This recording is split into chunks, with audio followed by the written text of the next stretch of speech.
Listen up.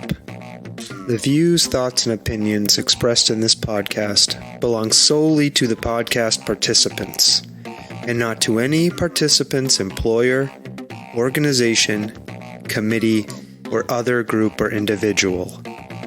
This podcast is for entertainment purposes only. You know, for fun. So lighten up and enjoy.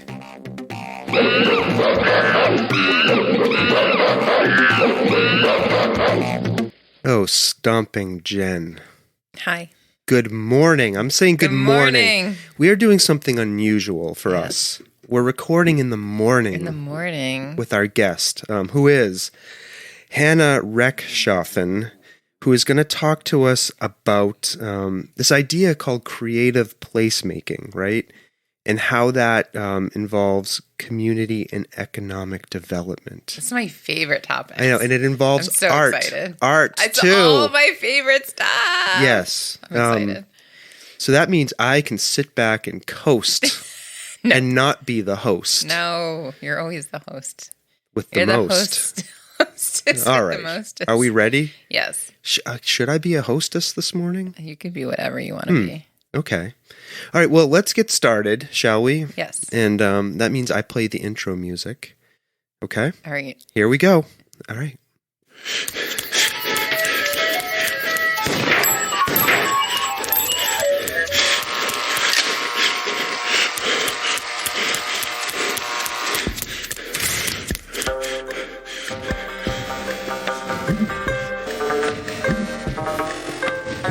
The Soft Serve Podcast. Creamy, delicious ideas without the creepy truck.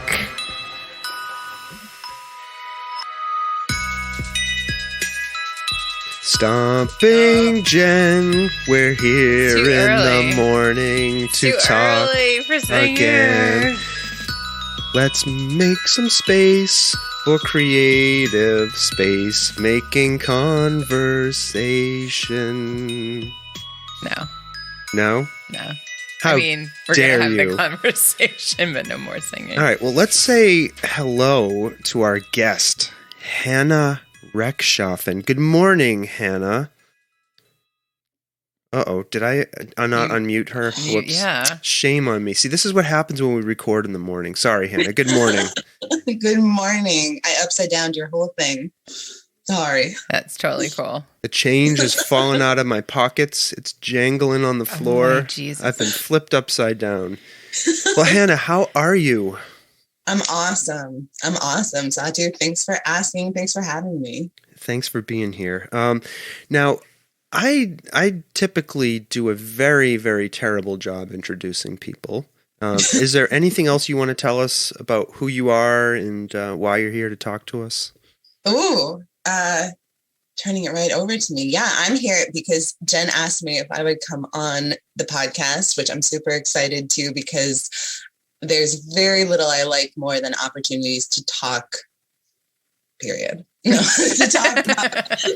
talk about what I do, especially with other folks who are kind of in my same sphere. So I'm excited to unpack a little bit in a more casual way what I do for work and what I do for life, because it kind of bleeds over outside of my professional job. So, and your jam, I'm going to get loose with the rhetoric, stomping Jen. I'm going to say jam. Yeah, your jam. Your jam is creative placemaking. It is. Now, what is this? What is this? Tell us. What is creative placemaking? I will. So I'll preface it by saying that this is my definition of creative placemaking. I think a lot of people would define it a lot of different ways. For me, creative placemaking is looking at the components that make up a place. So the history of that place, the art that's happening, the people that are there, what those people seem to do and want, and then shifting an eye to economic development or how that place evolves and being really mindful of knitting together what's there already and where it's going. So, for instance, around economic development, that's usually done, or at least historically has been done in a kind of aggressive way and often without keeping an eye on what already exists in a place. Some Yes. people refer to it as creative placekeeping instead of placemaking. Oh, I like that. Yeah, to nod to the fact that no place at this juncture in our lives is without some identity, right? Yeah. It might be a lapsed identity. It might be, you're sprucing up a vacant lot in Philadelphia and everyone's like, oh, there's nothing there. But there was something there that led to that vacancy. So even picking up the threads of that, I think, is important. So creative placemaking to me is arts, culture, and history leveraged into more sustainable, healthier, and inclusive growth and economic development. Oof. Yeah, I like that. And when I think the term economic development, right? Yes. I think for a lot of people, triggers kind of visions of the bulldozers coming in, everything getting torn down, and like new stuff getting put up. And not that creative placemaking or creative placekeeping doesn't involve new things, but what I'm hearing Hannah say is this concept is very aimed at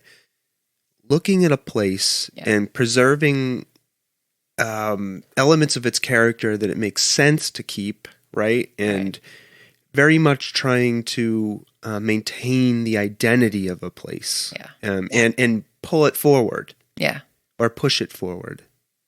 Pull or push. I think either would work in this. Or encourage. Guide it forward. Do I have it right, Stomping Jen? Well, you're just Hannah? like making it less scary, right? Because people don't like change, right? So yeah.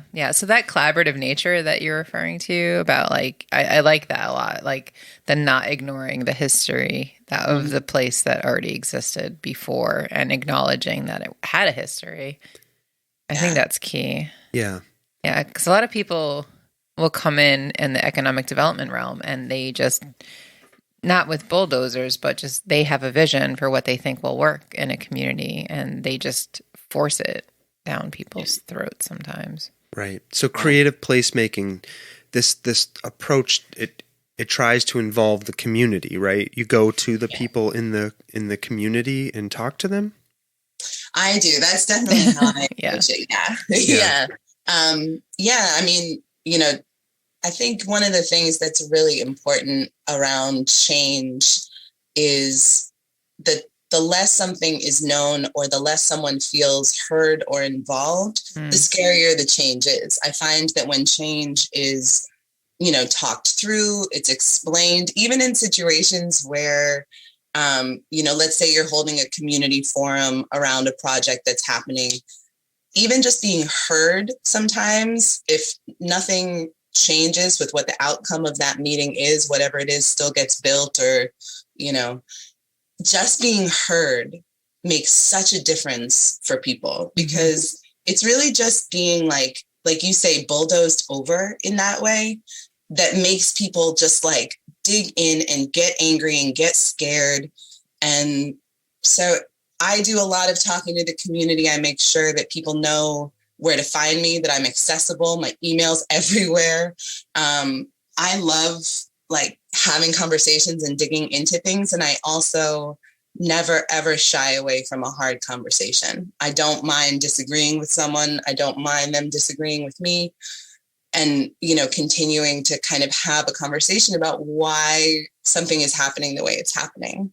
So that, I think, is the really important part of community building, is creating space for conversations, having those conversations in a really transparent and honest way, and also standing for what you believe in. It's not just like growth for growth's sake or business for business's sake. If we really can look at something through the lens of everyone having the best of intentions, then it's just a matter of talking it out and sharing what those intentions are, and accepting that disagreement is a natural part of living in community, any community, not just a community with a, development situation going on. Yeah. And economic development involves transformation and change. We've said that. Are some of the things people concerned about as simple as, I don't want that tree to be torn down, or I'm afraid my pond is going to be filled in or something? Like, is that the type of stuff you have to talk to people about, like those type of concerns? Definitely. I would say my particular situation in my company, I don't tend to be on the front as much of, well, no, actually, that's not true at all. I'm going to roll that back for a second. Yes, that's very much what the conversation is. I find, especially in my particular situation in my company, I work for WD Coles, which is a 9th generation company in North Amherst, large land owning company, conservation company, foresting company. We do so many different things. And it's really interesting to me how often I get into conversations around development where people express exactly that.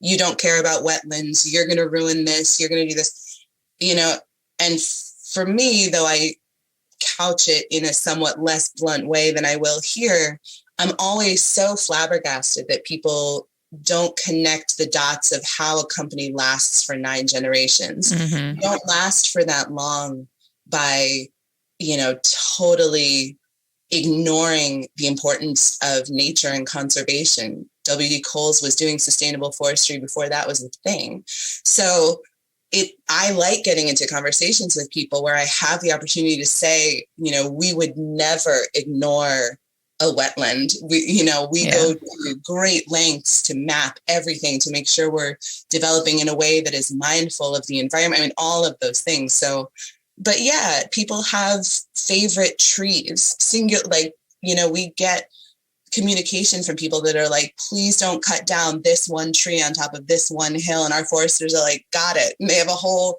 book of things that they're like, don't move this rock, don't cut this tree down.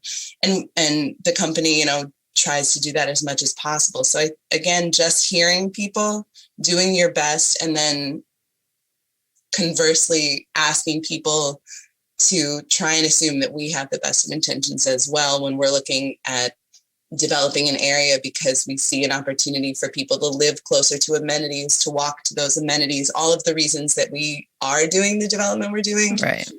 So yeah, it gets that granular for sure. And what's an example of a creative placemaking project? Could you tell us, just so to kind of take this from the concept as something we can all think about in our minds as a concrete thing? Yeah, totally. So let's see, I can give a couple examples, because creative placemaking to me it's anything. It's so many different things. It even bleeds over a little bit for me into what some people call tactical urbanism. Ooh. So anytime you're looking at a space and saying to yourself, how do people interact with this space? So anything from better lighting, just making something brighter, or artistic lighting, putting in really cool, some kind of light installation.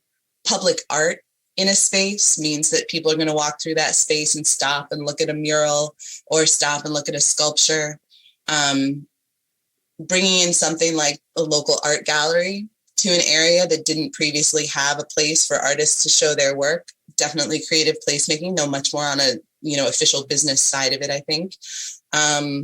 Something like the barriers that you see up now in all the towns, Northampton, Amherst, Greenfield, that created the space for outdoor dining, but you decide to paint those barriers just because they could have just been big cement barriers. People still would have eaten there, but putting some paint on them, involving local artists, all of a sudden you've got this colorful streetscape, and people who might not have felt comfortable coming out and eating yet, that color, that art psychologically does something that makes something feel more inviting, because on a subconscious level, often they're realizing that someone paid attention to it. And if they paid attention to it, that must mean, and usually does mean, that whoever paid attention to it cares about that space, cares about who's in that space, and thus, in this frame of COVID, for instance, is probably trying to make it safer. So I'm going to go there instead of a place that feels like nobody really gave it some thought. So there's a lot of psychological, there's a great organization in Philadelphia called the Mural Arts Project that's responsible for Philadelphia having the largest outdoor art collection in the country. And they've done a lot of studies around the psychology. What does it do to put up a mural, plant trees, add lighting to a space, and through extensive surveying of people who are utilizing those public spaces, they're able to actually chart the psychological response to a space being more inviting, thought of, cared for, all of those things. So neighborhoods where there were huge public safety issues turned a corner after one public space where a lot of shady stuff was happening is transformed through some of these creative placemaking means. And all of a sudden, the response in surveys is that is a safe neighborhood, that is a safe place. I do let my kids play there, even though the only thing that changed is a mural and some lighting. All of a sudden, public safety numbers, the instances drop. People are spending more time outside.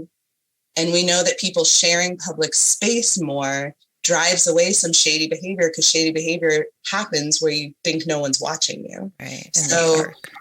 In the dark. So just those little things really start to build a community's sense of their own spaces. Yeah, it's interesting. It's interesting you say that. We were in a Western Massachusetts city last night, Northampton, and it was after dark. And after dark, we had parked it was near dark. Yeah, we had parked on this side street. Yeah, and it was I was looking around. I'm a scaredy cat on the best of days. So, anyways, we were walking, and I noticed this giant mural on the wall. Yeah. It was a Teenage Ninja Turtles mural. Oh, yeah. It was the bank robber mural. But it made me like laugh and feel better. Yeah. And then I wasn't but I'm not just making this up. Yeah. And like I just felt myself like relax a little bit. I had a chuckle at the mural. It was an unexpected, pleasurable discovery. Sorry, just his face. Your face. Well, it's interesting too, because you talk about Philadelphia, but it's happening out here. Like Springfield, we had Britt Rue on here a couple she's incredible weeks or months or whatever now, and the transformation that's happening down in Springfield that gets a hugely bad rap in the press, nationally for being not such a pleasant city. And, they're doing such great work down there, not just Commonwealth Murals, but, it's part of a whole renaissance that's happening down in the city that's being driven by arts and culture. Absolutely. Yeah. So how, Hannah, how do you move from ideas about how to creatively transform a place or a space? How do you get stakeholder involvement? So like the owner of a building, the owner of a parcel of land, like when you get an idea, like how do you draw the stakeholders in? That's a great question. And it happens a few different ways, I think, depending on where the person with the idea or people with the ideas are kind of coming from. So I am in a pretty privileged position, I think, in my job to work for a company that is on board with this. I mean, my position was created by the president of my company because she had a strong passion for doing this kind of thing. So, sometimes you find private companies that are just super on board. And then it's just a matter of bringing an idea to them, talking it through. If you don't have funding, I would say funding is the sort of sticking point that can happen in a few different ways. If you're a nonprofit, there are a lot of grants out there, especially in the last 8 to 10 years when creative placemaking has really become more of like a thing. I think some people would call it a little bit of a fad. I don't mind a fad if it makes the thing happen. So there are a lot of grants out there that are focused on spaces. So if you're a nonprofit, or you find an amazing grant that's eligible for anyone, you can certainly go that route. I think very often I find, whether it's a landlord or a business, so many people just kind of shy away from just asking. And I would like to think, and this might be overly optimistic, I do have that issue sometimes, but I do think that a lot of business owners, if you ask them, or landlords or land managers and owners, if you ask them and all they have to do is maybe, grease the permitting process, make sure that, they're signing where they need to sign, but it doesn't necessarily cost them anything, a lot of them would get on board with more projects than people would think. And then, you mentioned Commonwealth Murals.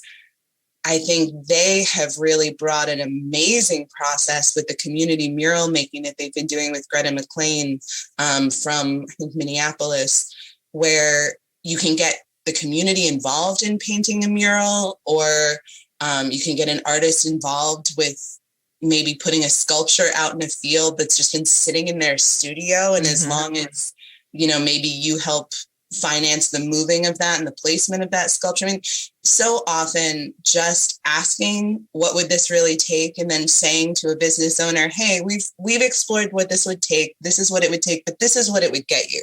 People are going to notice your building. They're going to notice your business. They're going to feel more comfortable coming in. I mean, there are benefits to it. So again, just like making sure that that's being talked through is really the first step. And then things like funding, permitting, those are all processes that you can either find someone who knows how to do them, reach out to someone who, maybe has done some work. If you're in a town you haven't done stuff in before, every town's permitting process is different for things like this. But it's really just a matter, I think, of getting the wheels turning, talking to people about it, making sure that you're being transparent about why you're doing something.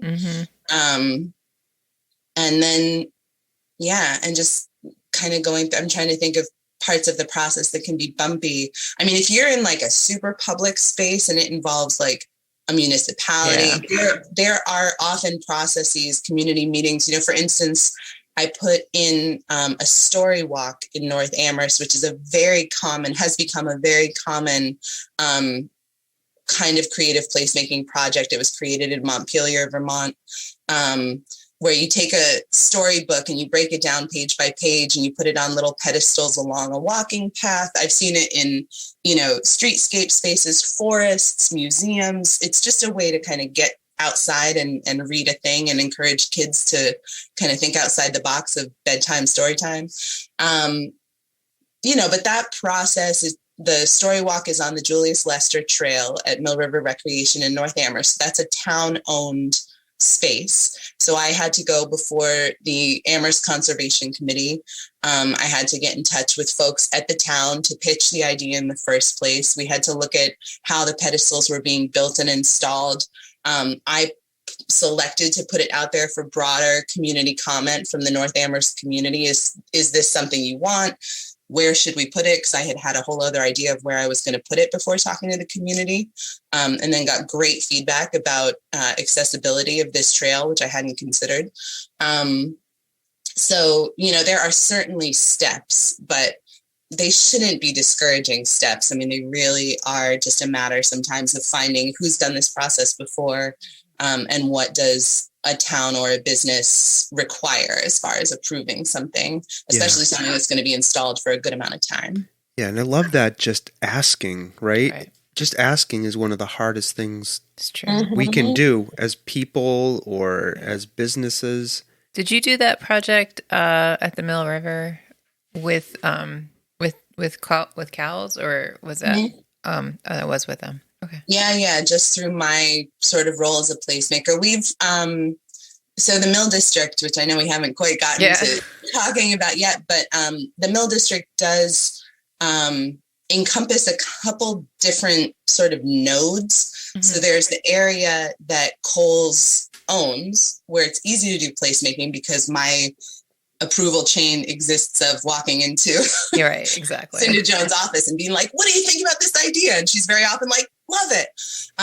But it also includes a couple of town-owned spaces, Mill River Recreation and Cherry Hill Golf Course, and a couple others that are really sort of ripe for activation. People are using those spaces. They're, especially in COVID, they saw really wonderful traffic from people because they were outdoor places to enjoy yourself. Mill River Rec has baseball fields and tennis courts and an awesome pavilion and pool. So it's like people are already going there.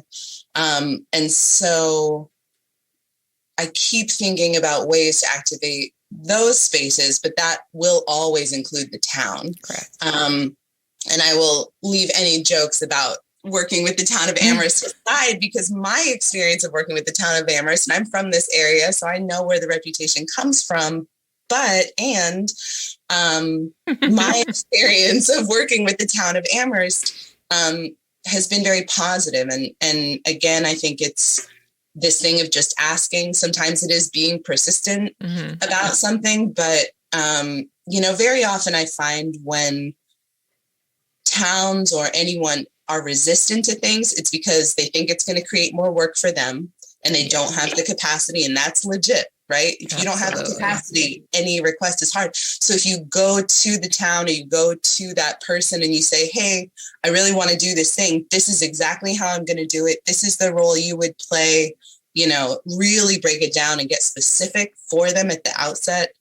You're much more likely to have a good result, which is not to say, I'm sure there are people out there who are going to listen to this and be like, she is so wrong. I've done this now with Amherst. Absolutely. Every town has processes that drag a bit and can be cumbersome. But, it for me, at least, this particular project went pretty smoothly. I mean, it definitely took a good 7 months start to finish to get the approvals and the install and all the stuff. Then I ended up with a storybook about bugs in the winter, but whatever, it happened and it was great. And I had parents who were like, yeah, my kid asked me what bugs do all winter. And it was a really good experience because I don't know. Yeah. And that's where I think community buy-in, right? And spending the time on talking to the community is so important, because I think a lot of times if you can get that can help a town, and that can help the administration of the town get behind something, right? If the community is very vocal about supporting it. 100%. Yeah. And let's talk a little bit more about this the Mill District project that is it Coles or Cowles? I know. Coles has been involved with. Can you just tell us what the Mill District project is? I've been there and visited a few times, and it's a pretty amazing site. So if you could just tell us a little more about that, that would be great. Absolutely. Yeah, I'd love to. So let's see, there are a couple different things. So the first thing I would say is that mixed use developments, which is a development where there is commercial space on the first floor, usually the first floor, and residential space above, has become a very popular way to develop, especially in cities, because it creates spaces where amenities are close to people. So the Mill District is actually built on the Coles family home farm, which has been in the family since 1741. And one of the things about the Coles company, ninth generation company, that I think is really amazing is that every single generation of the family, of the company, has been willing to pivot and really look at what that generation needed and not stagnate in what the company was offering. So I always blank on exactly the year that the sawmill that was on the property closed. I want to say it was 2011. It might have been slightly later than that. But when the sawmill closed, which had been there for generations, it was an opportunity for the company, Cinda Jones and her brother Evan Jones, to do exactly that. Look around, check in. What does our generation need? And the thing that they really felt was we were moving into a time, and this really became, I think, a bit prophetic when it comes to COVID. We were coming into a time where we needed more community. We needed more spaces. We were in this super, so they're planning this, in I guess 2014, 2015, we're in this super internet world. Social media is kind of at its height in this way. People are not connecting in person. Climate stuff is going on. People want ways to not have to drive as much. And when they looked around at that, they said it would be so great if this home farm space had more places for people to live, including more affordable spaces, which is a huge deal in Amherst and other towns, and had more business amenities right in North Amherst. So North Amherst has long had some businesses in it. There's Riverside Shops, which are there. There's House of Teriyaki, Black Walnut Inn, Simple Gifts Farm. There was already a lot kind of happening in North Amherst. And they were like, we could have a space where there are more people living, more people doing business, and it would just kind of make this village center more active. So that birthed the Mill District, which is along Coles Road. Right now it's in phase 2 of what will be some more development down the road, specifically. And so we partnered with Beacon Communities, which is a developer out of Boston that's very well known for including affordable housing in their developments, and built this phase of the Mill District, which are 2 buildings that have 130 apartments above 22,000 square feet of commercial space. We're also slowly retrofitting barns that are on the property to also create spaces. So the first one was built out for Atkins, which left in July of last year, and Provisions moved their second location in. So we have some active businesses right now. We also have space that's still available for commercial lease, and we're in the midst of that process, finding, the right tenants to come into those spaces. We're super, super picky about who comes in because the community is very vocal about what they would like to see in those spaces.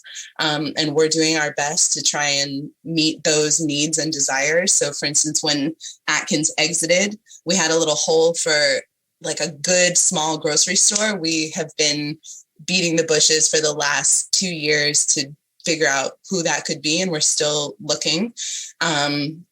So the Mill District really is kind of at the heart of North Amherst and trying to create a more robust downtown feeling in this particular village center. Yeah, and I love that because this geographical area you're talking about, North Amherst, I think a lot of towns have these population centers that are far away from the downtown area, or not within easy walking distance of a lot of shops or other recreational opportunities, right? And this particular area of North Amherst is like that. I mean, to get to the main town center, it's a couple miles, right? And yes, on the other side of UMass campus, which can be a huge barrier. Yeah, and one thing you said that I love is that you're repurposing existing structures like barns and incorporating them into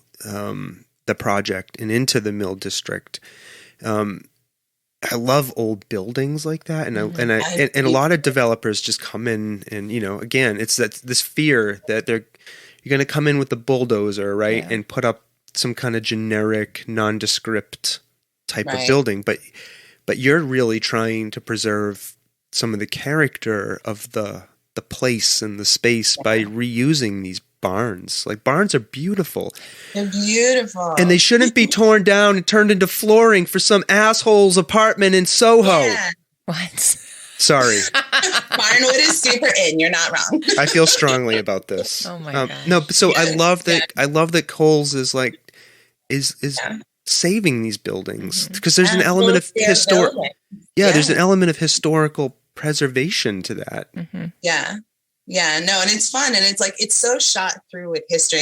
I mean, Kohl's is a very unique entity. I mean, for this business, for this company to still exist after 9 generations in a time where many family companies have already been sold to whoever, they're saving these barns because they're their barns. The stories for so long, the barn that Atkins was in, that Provisions is in now, is often referred to internally as the Cow Palace. because it was a cow barn. Mhm. And I love so, that. when we were like writing up marketing materials, and I was like, I don't know if we should call it the cow house. No one's going to know what we're talking about. But at the end of the day, no one cared. It was like a nice, so that history is real. That history is super present all the time. Yeah, I actually had a question for you about this, and like I didn't ask it because I can hear it in what you're saying, and I think it's coming through, is that it must feel inspiring to work for a company that's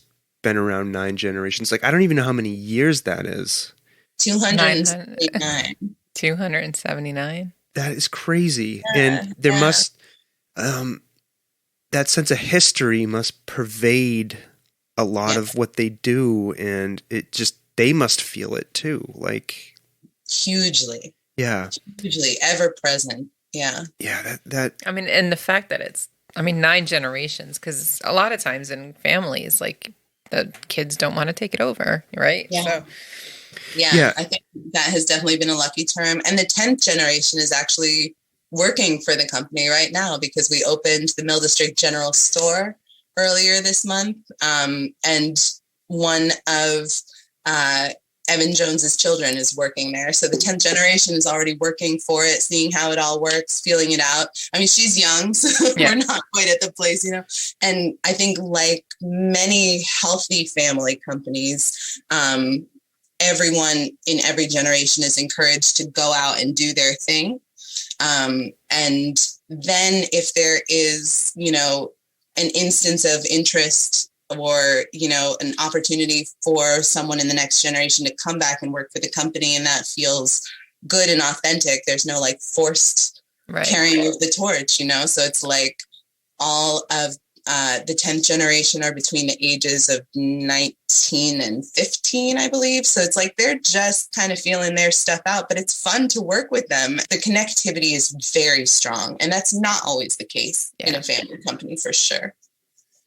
Yeah, that must be challenging to try. How do you figure out how to convince the current generation to keep going? But I think like Hannah said, maybe they'll venture out, maybe they'll come back. Right. But what this says is you got to have lots of babies. 9th generation, more. Get working. And there's a lot of there's a lot. I'm looking at the Mill District website. There's a lot of shops there. I'm going to read some of them. Yes. There's this is important. Pizza, Amherst House of Pizza. They're there. Amazing. There's a liquor store. Kohl's Building Supply is there. Like a sign making shop is there, and like a maker Hammer and space. Stain. They're actually no longer. They're not there. Belchertown. Is that still on the website? Oh, they are here in still on the Belchertown. website, Yeah. Yes, Lori came and she moved to Belchertown during COVID. Yeah. All right. Well, this is a real. Here you go, folks. You're listening to a real. A production in process. We don't always get it right. I'm looking Mindy's Barbershop. Yes, yeah. Yep. She is awesome, especially known for her men's haircuts. Nice. Highly Oh. recommend. Jake's, which is a giant win, I'm sure, for you guys. A to restaurant. have Jake's Oh, they're awesome. in Amherst, yeah. Yeah. Yep, a restaurant known for its awesome breakfast food and like salons, a laundry place. Yep. Yep. Now this one is interesting. Well- A breast milk shop of some kind. What? Look right here. No, that's fair. So Vital Milk, which is owned by the very amazing Dawn Kennedy, used to be in Greenfield and moved down to North Amherst about a year and a half, 2 years ago. And she does everything from lactation classes and coaching to selling of equipment related to lactation and other baby needs. But one of the coolest things that she does is they train peer-to-peer lactation educators and support. Mm-hmm. So there are people that get trained to go out into their communities and help new mamas and new parents figure out some of those, bumpy starts to things. So rather than just her needing to be the one who's constantly making contact, she actually is building a network of people who can support those processes, which, as you guys have kids, can be super stressful if you don't have support, you don't have family around you that's going to teach you some of those things. So her business is so cool. So she just has a small business in the Riverside shops. People come to her, but she often is going out into the community too. It's so interesting because I'm looking at this list that you have on the website, and what I think is hard to convey over the radio or over this medium, I will say, is that they're not all together in one shopping plaza, right? They're like in multiple places, across roads, like down the street a little. So you are creating this whole district. It's not just one strip mall here with these shops. Exactly. And that brings up, I think, one of the things about creative placemaking that is the real sort of community process of it, at least for me in this particular built environment, is that there are two different spaces that Kohl's owns. There's kind of the Mill District North Square. That's where the apartments are on Kohl's Road, where the bigger buildings were just built. And then there are the Riverside shops, which are right at where Route 63 or Montague Road meets the main historic center of North Amherst, where the little library is. Those shops were built by the 8th generation of the family, Cinda and Evan's father. They have 48 townhomes behind those shops. So it was really built. He had a major passion, as Cinda and Evan do, for workforce housing.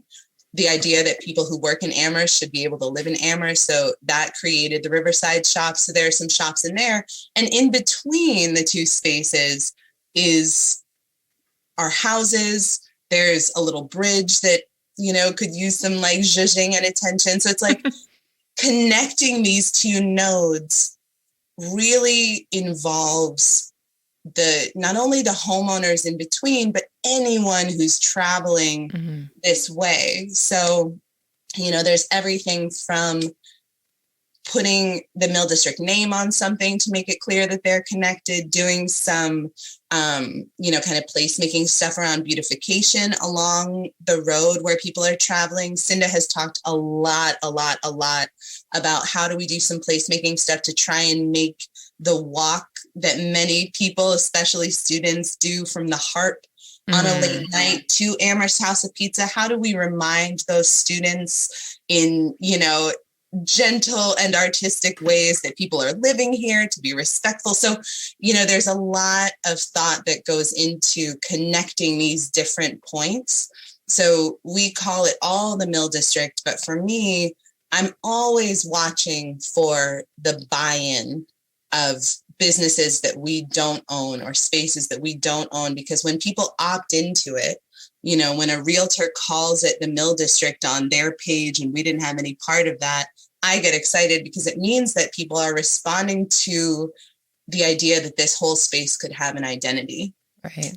So, there are the spaces that I sort of have access to immediately. And then there are the spaces that I'm always trying to communicate with the folks that are owning or in charge of or inhabiting those spaces to try and make the Mill District something that they want to be a part of, not something that they're being told to be a part of. And that's a huge difference. Yeah, and we know people who live in that area.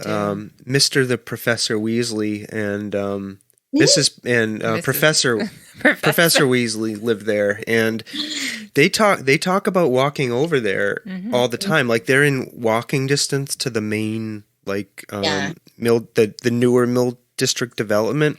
Yeah, and they walk over there all the time. They talk about it. Yeah, but what I'm saying is I'm trying to communicate that as residents of that area, they were like really excited about having all of that stuff there within walking distance. Yeah. That was something that was really exciting to them. Nice. It's a super cool project. Yeah, it is, right? It's very cool. I always get excited. I've met, especially actually in the last year, and I won't turn this conversation to COVID outcomes, but especially in the last year, there have been a lot of folks moving into the area from urban spaces because they don't want to be in cities anymore. So I've met couples from LA, from Brooklyn, from Philly, where I moved back to the area from. and have talked to people who moved to North Amherst or Leverett because this was being built, and they recognized that this was a place that they were going to be able to frequent, to suggest things, to be, brought in. And they really wanted to be near something that was kind of like building in that way. Yeah. So even before we kind of got reopened, people were rolling the dice with us, which was really exciting. And it's a long process, right? Like right? Because this has been in the works for years. This is not like all of a sudden this is happening, right? It's a lot of thought has gone into planning and putting together and outreach and recruitment and community building and talking. And maybe this speaks to the ethos of Coles, but what I love about the Mill District website is it's not just focused on the businesses that are there. There's a whole page on the website dedicated to recreation opportunities, like how to get outside. Like they link to there's the Mill River Recreation Area. There's a local pond called Puffer's Pond that people can go to. It has a little beach.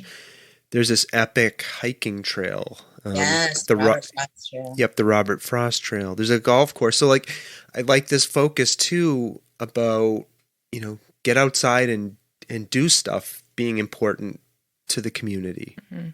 Yes, definitely. And I think that is a huge part of North Amherst's identity and kind of where we are, is that you are right on the edge of the outdoors. And there's so much to do and people are coming for those things. And so we definitely think about that around amenities. Like when we were opening the general store, we were like, we have to have some outdoor stuff, picnic stuff, or, a like cooler backpack that someone can pack some stuff in and go off on the trail. Because if that's what people are coming to do, then we need to, help them set up for that. So there's a constant plugging in. Yeah. Yeah. Recreation feeds business. Oh, totally. Right, sure. Stomping Jen? Oh, totally. Don't get me started. I'll go down into a deep rabbit hole. Yeah. Yep. And that's why, it's important to talk to people in the community about why investing in recreational opportunities is something that makes sense for a community. 100%. Right? Because this is going to bring people out from outside and to invest in your community. People are going to want to come and live there. Yeah. Imagine that.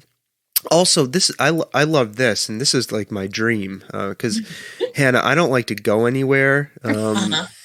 I like that you could live there at this Mill District. Yeah. You could buy an apartment there and never have to leave because they have everything you could need there, Stomping Jen. Right. I could get my beard trimmed. I could get food. Right. Breast milk if I need it. Oh my God. There's a breast milk shop. God, they don't think they sell breast milk. Like you can't walk in and get a jug of breast All right. milk. All right. If I need a lactation consultant, I could talk to if you need a lactation consultant, that's true. She's awesome. My baby having days may not be over. What are you talking about? Anyways, I'm just saying I could have everything I need if I live there. Right, you can go hiking. Mm-hmm. I don't like bugs, so I'm not going hiking. You can go to the beach. Right. There's a library. There's a post office. That's right. Do everything. Yes, I'm just saying that maybe you are maybe you're looking at retiring. Maybe you want to live in an area where you don't have to drive as much. Right. Save on gas. Right. So you can buy or rent an apartment there, right? You can get your laundry done. Yeah. Yeah, all of the apartments at the moment are rentals, but we are looking in future developments at having condos that you can purchase, because that was a lot of the feedback that we got when these apartments opened. We had a lot of folks, especially in that retirement age that you mentioned, who were like, yeah, I don't want to rent an apartment. I just owned a house for 40 years. I want to own a condo. And so we heard that feedback and are considering that in future developments, because that's clearly what people in the community want. They want to live there. They want to be year round. They want to park it. I love it. Mm-hmm. What about a tiny house? I want a tiny house. Stomping Jen. Well, now you were talking about the housing development behind the Riverside shops. Yes. Aren't some of those there's like a community maybe it's up on Pine Street. Sorry, I might be going off the rails a little bit. Isn't there like some like co-housing? Yes. Yeah. There are actually 2 co-housing communities in North Amherst. There's one on Pine Street and one on Pulpit Hill. Okay. But are those Coles I've been projects? there for a long time. No. No. Okay. Yeah. No. What is Those are co-housing? Yeah. What is co-housing? Yeah. I don't Because know. I'm not living with other people. We could probably find somebody who's an expert on That co-housing. might not be for you. Yeah. I don't know anything about co-housing. I just know it exists. I know we talked to somebody once, not on the podcast, but somebody we knew moved into some kind of co-housing development in another community near Northampton, Massachusetts, I think. Yeah. And they were talking about how there's like this common like kitchen.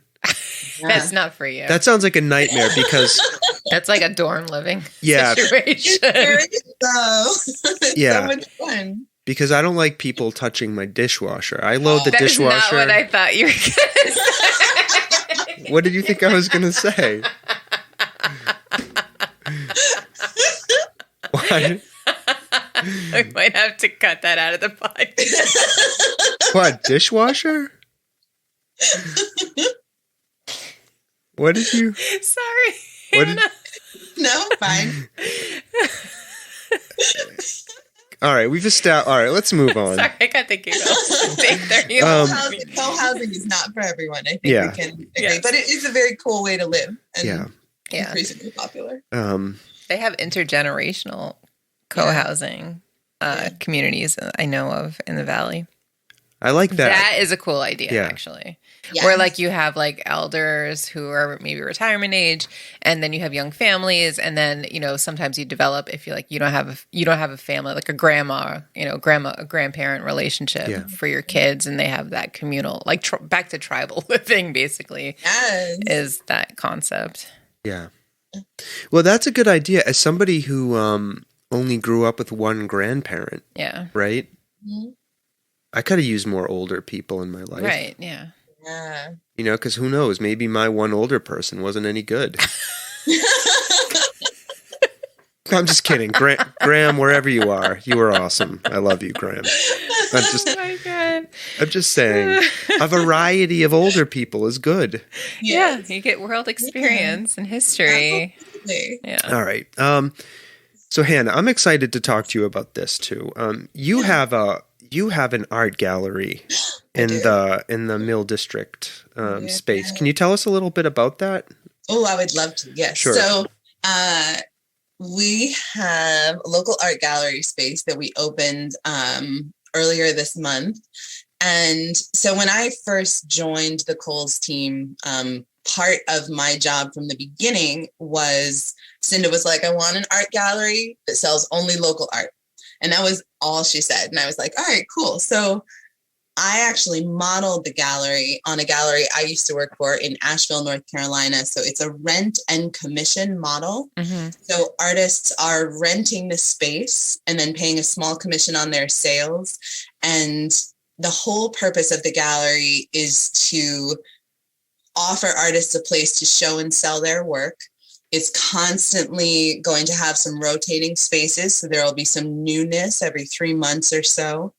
And then it acts not only as a place where artists can feel some ownership of the space, have their work seen and purchased. It's also connected to the general store. So there are opportunities for some of the work to be sold in the general store, which is a kind of different selling model. And then also it's meant to be a hub of the sort of creative community. So I have a big 10-foot gathering table in the space, and the intention of that was to have a place where we could have classes, workshops, conversations, give someone, for instance, I had an artist come in the other day and she was just putting some new stuff in her booth, and then decided to sit at the table for an hour and draw because her partner had their kid and she didn't have to get back right away. So it's like creating this third space for artists. It's not their home. It's not their studio. I wasn't even thinking of COVID when I came up with it, but it's even more imperative now that there are spaces where we can all kind of be out in the world, but feeling really comfortable. And then we'll also kind of plug into the larger placemaking stuff that's happening in the Mill District. So we just started up a farmers and artisans market on Thursdays. So there are opportunities for artists to sell work there. We're going to have other craft fairs that tie into different times of year. So it's meant to sort of be a launching point for other opportunities. But the kind of core of the gallery is that it holds 25 to 30 artists based on how much space the artists in there are electing to take. There's a front window that's a little gallery space that we get to curate, which is nice. And right now we have 13 towns represented in there. We define local as an hour radius from the gallery, which encompasses quite a lot of towns. And a lot of different kinds of work. So we accept all different kinds of art, and try at any given time to have stuff in there that's all different from one another, so that people really have a chance to be highlighted. And it's great because people come in looking for people that they know. People come in because, I can't tell you how many people have come in recently and are like, this is the first place I've gone since COVID ended. And they feel really comfortable coming in because for a lot of people, art is very sort of soft and comforting, and they feel like they can walk around and not talk to anyone if they don't want to and just sort of take it all in. So it's been so much fun, and putting the call for artists out and seeing who responded, and then starting to figure out who's not there, who hasn't responded, what communities am I just getting kind of radio silence from. So it gives me a chance through the lens of art to also explore how communication happens, which is just me nerding out about communication pathways and the connectivity of the valley, which Jen knows is like always something that takes a little extra attention, how you get your message across county lines. Have you learned anything revelatory about that communication? Ooh, what a good question. Thank you. Yeah. I have learned that a lot of social media followers does not necessarily mean a lot of social media responses, and you still have to go to each town or each county in particular and figure out how communication happens there, who the point people are, because every community has the people that know everybody. You got to find them. You talked about Britt Rue earlier, and I got connected to her a while ago. And she has been an amazing, amazing touch point for communicating with more artists in Hampden County than I was in touch with before. We had a really awesome Juneteenth celebration on this past June 19th that put me in touch with a lot of people that had not heard of the Mill District, hadn't heard of North Amherst, weren't coming up here for anything. So having events, making sure that you are paying attention first to your close-in community, but then also paying attention to how things are communicated in other communities, and then following up on those connections. I think that's the thing right now for me that is feeling a little overwhelming, but is something that I really want to do, is that you make these first contacts. Yeah. And if you don't follow up on it, they disappear. So it's like really making sure that you are taking the time to follow through, reach out off of social media, just using social media as the first touch point and not depending on it as a way to have expectations that people are necessarily following you. There's more work that has to be done. What do we call that, Sawtooth? Watering the garden. That's right. Right. Yeah, that's what we call that. I love that. Yes. We talk about watering the garden a lot. Yeah. What I love what you said, Hannah, right? And this is something that I struggle with personally, right? Is, social media gives us the illusion of connection, right? That's my opinion, right? Yep. We feel like we're doing something, but nothing overrides the ability to, nothing overrides the effectiveness of connecting with people one-to-one, right? Yeah. And investing time with people, right? Yeah. So actually connecting with people in in a real way, right, and in putting in some time. right. That's the best way to get results. Right. Definitely. Like this Zoom media, has given us the capability to talk to people over the pandemic. But I think, we've been itching too to, take the podcast on the road and like be able to go to the Mill District and do the podcast at the Mill District or, from the gallery. Right. Yeah. And that's the thing that we've been missing through the pandemic. Would you be open to that? I was thinking Super about that. open to that. Okay. Yeah. We can come That's what the table's for. Yeah, we can come and set up on that table, Stump and Jen. I know. Yeah, definitely. Okay. I'd be open to that. So awesome. Yeah.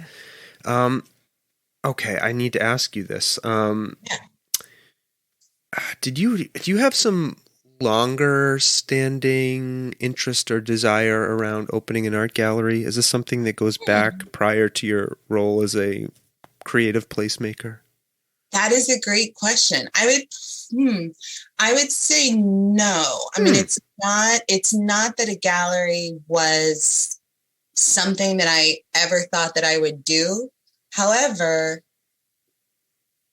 in placemaking, to me, whatever the opportunity is what I want to do. So I don't think I'm definitely someone who doesn't do a lot of sort of pre-shaping of how something happens because I want to be super present in the opportunities.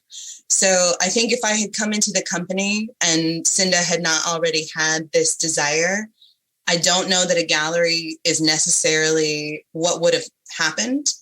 But I was psyched that she had that desire. And I'm definitely someone who I like to take an idea and run with it. And I'm not necessarily always the one that has the idea. So I think of myself as a real facilitator when it comes to things. So I've had wonderful opportunities in my own life and career to come in contact with people who have big, awesome ideas, but they're either not the implementer because they don't have time or they're not detail oriented or whatever. And I love picking up a ball and running with it. And then, checking in with them along the way. Is this what you were picturing? Is this what you wanted? And then when it comes to fruition, seeing their joy of that idea in action is like, I love that. So that was really, I think that's where I come in often. I'm going to go out on a limb and I'm going to go out on a limb and use an artistic term to categorize you. You're a producer. You're a producer. That's what you do. Yes. You take the ideas, you create the space and help connect people to the resources to make the ideas happen. Definitely, yeah. I'm staring at Stomping Jen. I'm staring at Stomping Jen, Hannah, because I am a big idea person. This is the problem. I am a creative. I am a creative person, and I don't know how to make things happen. This is the problem because I'm an idea person too and a networker. So I can lead us to the fish, but then... Yep. I'm the fish. Wait, but you're the producer also because I don't know how to make all this happen. What? You made all this happen. Oh. I'm the idea person. Ooh. So am I a producer? You're the producer. Uh-oh.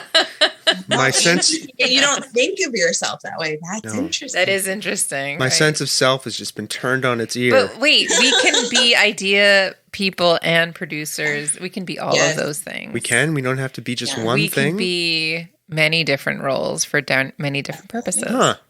Right. In listening to you, Hannah, though, I am oh my God, I want to replicate you and take you under my wing and have you help me with all of my big ideas. Yes. I'm happy to help. All right. Hannah, are you an artist? Do you do art? I am an artist. Tell me about that. Yeah. So I wouldn't say that my tangible visual art side is at the forefront, but I do make jewelry and I refinish furniture. And I do a lot around spaces, making spaces inviting and decorative and utilitarian. I'm also an actor and a director, though I haven't done any of that since before COVID. Well, that's not true. I did try and do one Zoom play. It was a bit of a experiment for all of us. It was really funny. Yeah. So yeah, I would say that I'm an artist. I think my work around placemaking, which feels shot through with artistry all the time, is definitely what I'm most focused on right now. And that's art. And that's art in its way. Absolutely. 100%.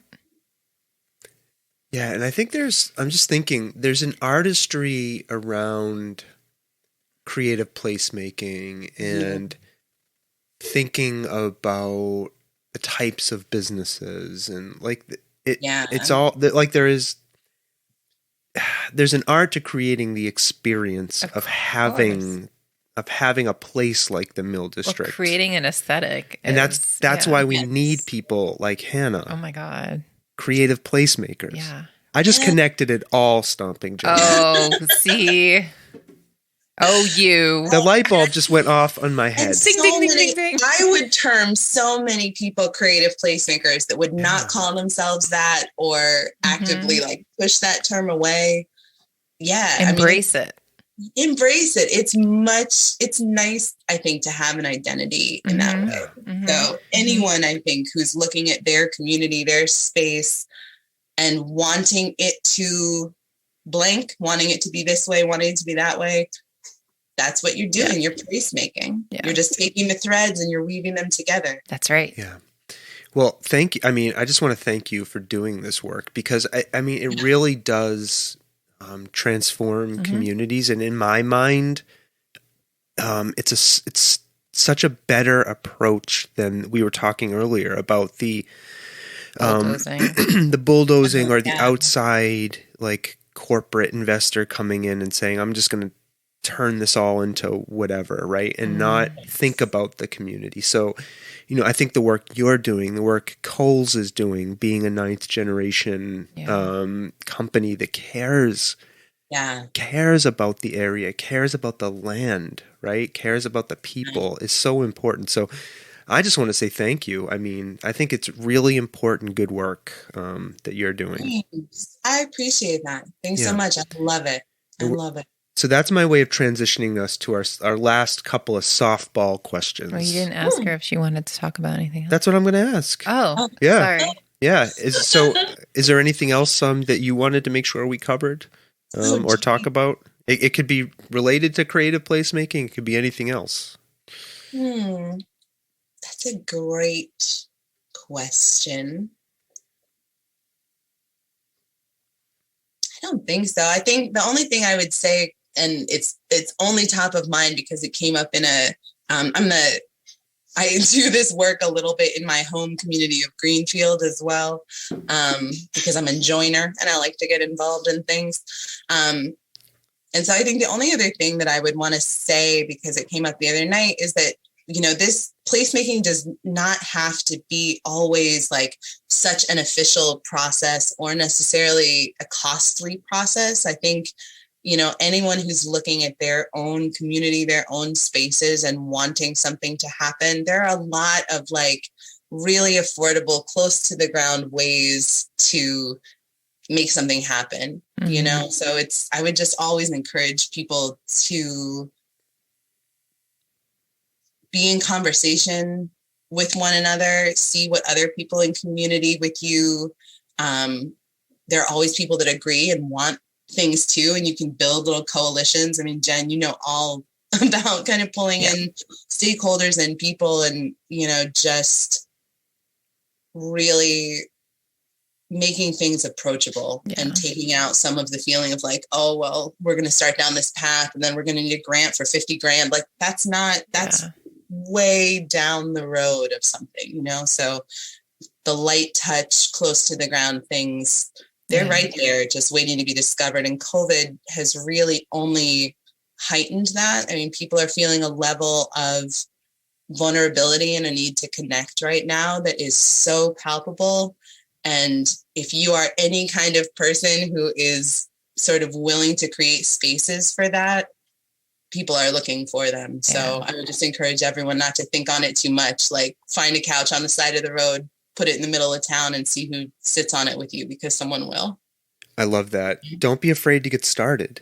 Right. Yeah. Have a meeting. Yes, great way to say it. Yeah. Have a meeting. Who knows what'll happen? I mean, I mean, this podcast, Hannah, it started with Stomping Jen and I just sitting at our kitchen table talking about cats. Yep. And here we are, 150 something episodes later, talking to awesome people like you. Yeah. Yeah. I love that. How did that happen? What? Because I connected all the people. Wrong. I wasn't afraid to get started, Stomping But Jen. I had the idea to interview people. That's true. You did. That's a good idea. And I also started not a podcast, it was a Facebook Live thing in COVID for the same reason, because I was missing people. And I was like, I'm just going to talk to people and broadcast it. And we're on hiatus now, but when I come back, you guys are... If you ever want a guest. Yeah. Yes. I have a question. I don't want to derail us though from closing. So we all have something in common. I don't even know if Sawtooth knows. Hannah, you just went through LPV, right? Yes. What is that? Leadership Pioneer Valley, right? Yeah. Stomping Jen? Yeah. Yes. Yeah. How was that going through that in COVID? It was, I will say it was not ideal, but part of that for me is that I really love connecting in person and I love field trips. Yeah. I mean, that since I was a kid, field trips are just, as you put it at the beginning, my jam. I like going to places. I like talking to people and that not being able to be part of it. For me, I wish that I had waited to go through the program until we were not in COVID. However, still made connections, still learned really great things. They brought great speakers to us over Zoom. We did get to take 2 field trips right at the end, one to the city of Holyoke and one to Just Roots Community Farm in Greenfield. Both of those were awesome experiences. So I'm glad I did it, but I do think that outside of COVID, I've heard that it is a much more rich experience as far as the in-person connection to leaders around the valley. Yeah. But it was really interesting. And I definitely came in contact with other leaders and professionals that are in sectors that I don't interact with very much. Like I don't interact with education very much. I don't interact with the medical sector very much. And it was really interesting to have people in the cohort who are coming from those sectors and to kind of think about how they had been impacted and what their experience in the valley is. Yeah. So I think it would be awesome if you could like host a field trip in the future for that organization, because they would probably they would jump all over that. That's a great idea. Yeah. That's a great idea. Yeah. You are idea people. I know. Yeah. And I'll take a commission on that Leadership we're Pioneer Valley. All right. You let me know what you need. He's talking about LPV. Yeah. We still have to get them on here at some point. Yeah. But we're all alums now. So we all have these separate networks because we all went through in different years. And Sawtooth and I both coached also. Yeah. Oh, wow. When did you go through? Oh, God. I always forget my year. 15. So you long. were 16. 16. Oh, I went the okay. year after you, right? Yeah. Yeah. And who encouraged you to go through the program? People at my work forced me to do it. No. That's not true. It's true, Hannah. It's not true. Yeah. You encouraged me, but I had to go. They made me. They didn't make you go. I told him it was a good idea. I enjoyed it. Yeah. I enjoyed it. But for the same reasons, to get outside of your comfort zone and go to explore the region and see what else is out there. I'm being jokey. For all the reasons you mentioned, Hannah, I loved it because I didn't know our region. I have to say that. Yeah. I had no clue, and doing the program helped me really understand how things are connected, just how special the area we live in is, and like how many like fucking awesome people there are out there just grinding. Yeah, just like grinding and doing awesome stuff. That's what I loved about it. Right. Like Hannah. Yeah. And the Mill District. And I'm no leader. I mean, I'm just... Oh, please. All right. Enough. Says the man. So, believe it or not, that was the beginning of a 1-hour conversation all about me. Now, Stomping Jen. And let's ask Hannah this question. Yeah. What do you like to do for fun All right. So not related to creative space making, even though that's fun. I know that. But what do you like to do when you're not working to connect to yourself, to, how do you let go? What do you like to do?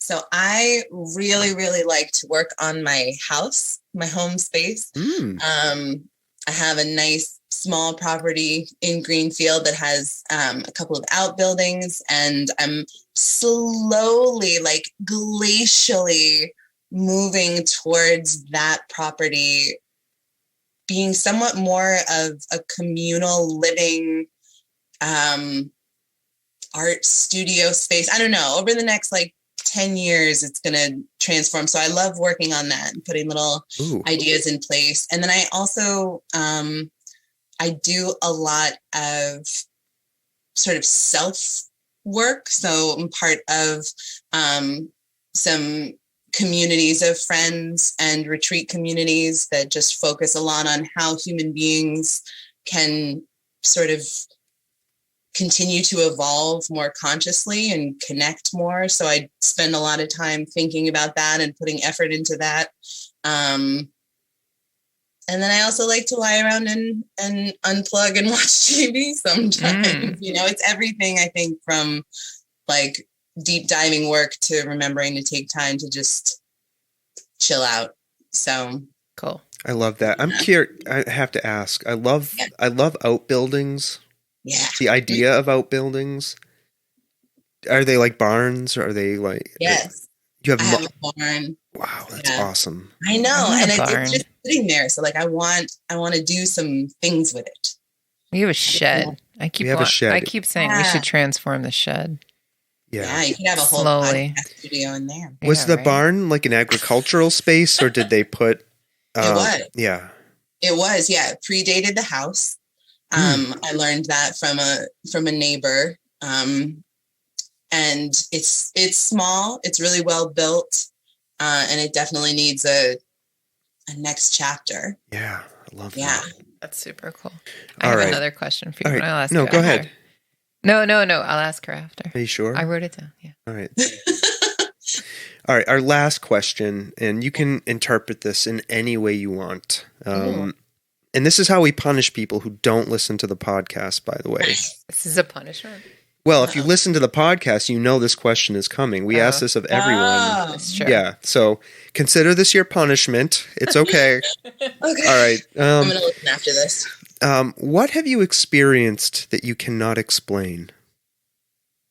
And what have I experienced that I cannot explain? Yep. And you can take a moment and think about it. And if you don't have an answer, that's okay too. What have I experienced? What a great, fascinating question. It could be supernatural. Mm-hmm. It could be this podcast. It could be anything. Anything that comes into mind at all. Yeah. You didn't play your music. I was going to say, maybe this will help you. I have some music to play here. Hold on. Okay. We'll pick this one.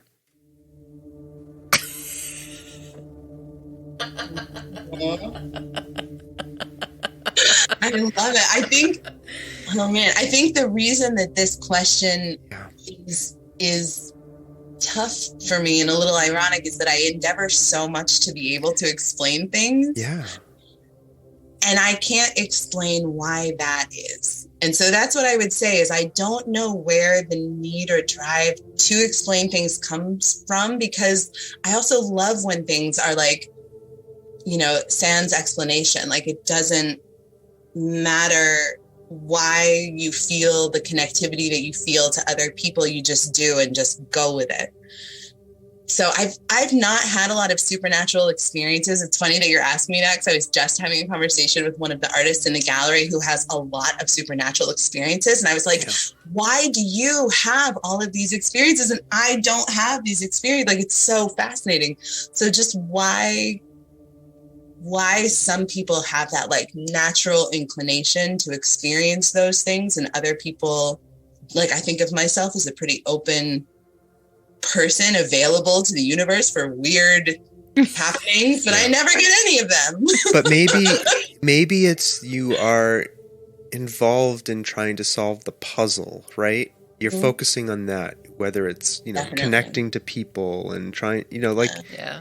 maybe that's where your energies are going. Yeah. Right? I feel like I'm like you. Like I don't have a lot of supernatural. Me? No, me. No, I have Hannah. lots. No, Hannah. Yeah. So that's what I'm saying, because I'm constantly like Yeah. trying to figure out and do and blah, blah, blah. Yeah, I see shadow people. Yeah. Okay. All right. Oh, that's cool. It's not. It's horrifying. It's not.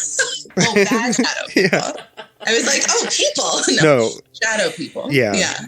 I will say, like, one thing I've never been able to explain in this, it's very much why I am where I am now in my life, because I embraced it and still can't explain it. But even since I was a kid, people drop into a level of honesty and openness with me in talking to me that is like instantaneous. And I don't know if I give off a vibe or yes, I'm an open person, but I mean, people just like look at me and are like, you want to know everything about me and hear my story and know exactly what's going on. And I do.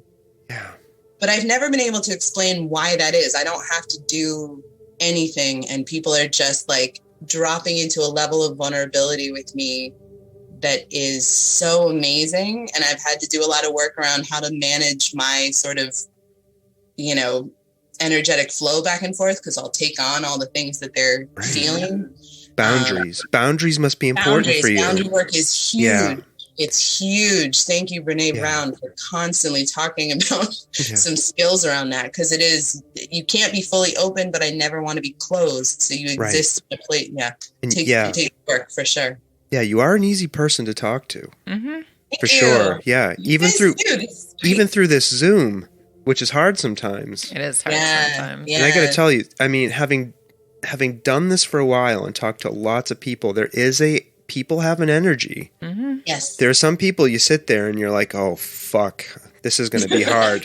This is going to be hard. And you gotta work. You gotta work the connection. Yeah. Like but you've been easy to talk to. Thank you. Good. I'm glad. This has been so much fun. And the spooky music now. Hold on, I gotta fix this. Twilight Zone. I mean, I loved talking to you. I loved hearing about the work you're doing. Again, like I said, I think it's incredibly important work, and I think we all benefit from it. So thank you. Yeah. So just to remind people, I gotta make sure I've got my right sheet here. So we're talking to Hannah Rechtschaffen. Perfect. Thank you, Hannah. Thank you. And Thanks, Jen. Yeah, and people listening to this now, I'm going to ask you to do something. You can find Hannah's presences on Facebook. There's Hannah's local art gallery. And then you can find the Mill District we were talking about online. They have a website. It's I'm going to put it in the show notes, and I will link it. Very cool. And we have Instagram too. Yeah. Yep, I'm going to link it on the Facebook posts and all of the social media that I do. So you could go check out these sites. Even if you do not live in Western Massachusetts, we have Tennessee for some reason. Oh my God. Lots of listeners. Now, Yeah? Yep, and California is a hotspot recently. Huge, Nice. yeah. They're our second most, maybe because I bought a bunch of Facebook ads there. But listen, just because we purchased you, California listeners, doesn't mean I love you any less. Stomping Jen may not value you as much, but I do. God. No, but seriously, what I want to say is these concepts we've talked about, right? We've talked about this. We've talked about Amherst, Massachusetts. We've talked about Western Massachusetts. You can do this where you live. Right. Oh, yes. Okay? So go check out the Mill District website. Check out all of this stuff we've been talking about, please. Yes. And Stomping Jen, what else do we want people to do? If you like this episode, or even if you didn't, share it. Yeah. Subscribe, download. Subscribe. Leave do us a all the review things. Leave us a review on Apple Podcasts, please. Put a review up there, do okay? all that stuff. All right. I think it's time now we say goodbye, right, Stomping Jen? Yeah. Okay. Hannah, we like to end here by everybody going around and just saying bye now. That's our sign off here. So I'm going to go first. I don't need to be the last person to speak. Oh, you don't need to be the last. Okay. I'm going to go Stomping Jen, and then we'll let Hannah give us the last bye now. Okay. Okay? All right. And I'm warning you, Stomping Jen. Please let her have the last word. Okay? I've seen you before. You like to sneak in a bye now. Okay. Listeners, I love you, and bye now. Bye now. Bye now.